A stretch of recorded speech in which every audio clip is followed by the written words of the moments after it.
সাধারণভাবে খরগোশকে স্থলচর প্রাণী হিসেবেই চেনে সবাই, কিন্তু সম্প্রতি সামাজিক যোগাযোগ মাধ্যমে ছড়িয়ে পড়া একটি ভিডিও সেই ধারণাকেই যেন নতুন করে ভাবতে বাধ্য করেছে।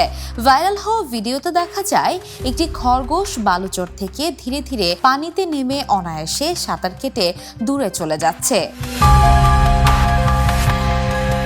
ভিডিওতে আরও দেখা যায় পানিতে নামার পর খরগোশটি তার লম্বা কান দুটো মাথার সঙ্গে চেপে ধরে সোজা সামনে এগিয়ে যাচ্ছে। প্রাণীবিজ্ঞানীদের তথ্য অনুযায়ী সব খরগোশ সমান দক্ষ সাঁতারু নয়, তবে যুক্তরাষ্ট্রের দক্ষিণ পূর্বাঞ্চলের জলাভূমিতে বসবাসকারী সোয়াম্প র্যাবিট ও মার্শ র্যাবিট প্রজাতির বুনো খরগোশ স্বাভাবিকভাবেই ভালো সাঁতার কাটতে পারে। শিকারীর হাত থেকে বাঁচা, খাবারের সন্ধান বা এক স্থান থেকে অন্য স্থানে যেতে তারা প্রায়ই পানিতে নামে।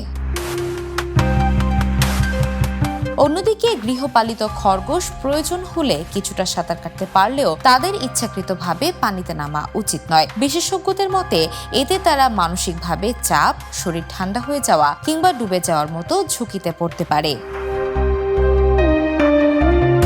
ভিডিওটি প্রকাশের পর সামাজিক যোগাযোগ মাধ্যমে ব্যাপক সাড়া পড়েছে। অনেকেই খরগোশের এমন সাঁতার দেখে বিস্ময় প্রকাশ করেছেন, আবার কেউ কেউ মন্তব্য করেছেন প্রকৃতি এখনো মানুষের অজানা অসংখ্য বিস্ময়ে ভরা। Desk report, the news. দেশে দেশে সবার সাথে দ্য নিউজ।